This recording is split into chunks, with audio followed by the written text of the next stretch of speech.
tinge Hashem ti chan min longa thatu dan hriat thiam the duran pathian ti dane tinge Hashem soinan hian yahid nilova ekhad man ani na chan ekhad chuan an pui anei sia yahid chuan an pui anei si lo ni in kalo hria zaude lagin an soi fiate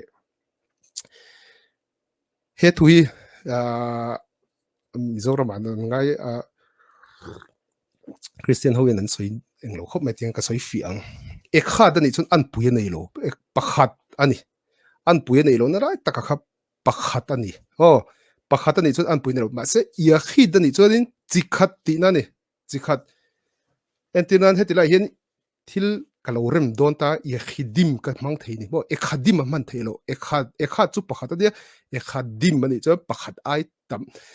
omzia nei lo ekhadim ti chu omzia nei mi lo ma se yakhida chu pakhat ai tam kha soi theini yakhidim mala ti theini entinan chuang khata thil chi in ang ho kha chuang khat tin irem the chuanin yakhidim ni da theini chu ania yakhid ti chu chikhat ti na ni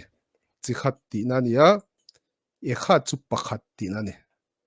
chu wang chuanin yakhid ni chuanin a boi vek don ani pathian chikhat ania an pui dang an nei lo ti khani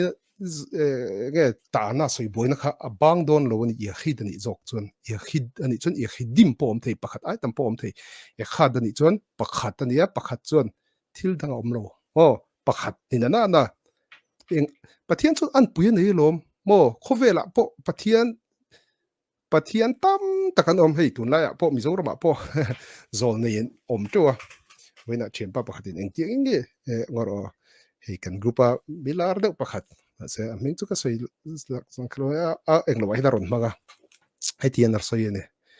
a status aron mak tu de mi longai thave mai the eng tin nge thin phu lowalal pa min hria tir pathian in min mu tir anti ngam thin le aron ti a dikani ngai dan chon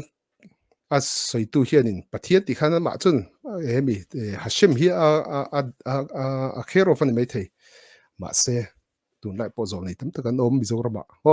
khang hoina pathian min don tir pathian min mu tir pathian ida min biak dan tian soi thi na chan chu pathian kha tam tak khovela om ti hriat tu chuan pathian tiang kawate pa tiang kawate kha pathian dangani chunga pathian Israel te pathian Abraham pathian kha ni lo ani Abraham pathian kha chu pakhat ekhad ani chuwang chuan khovela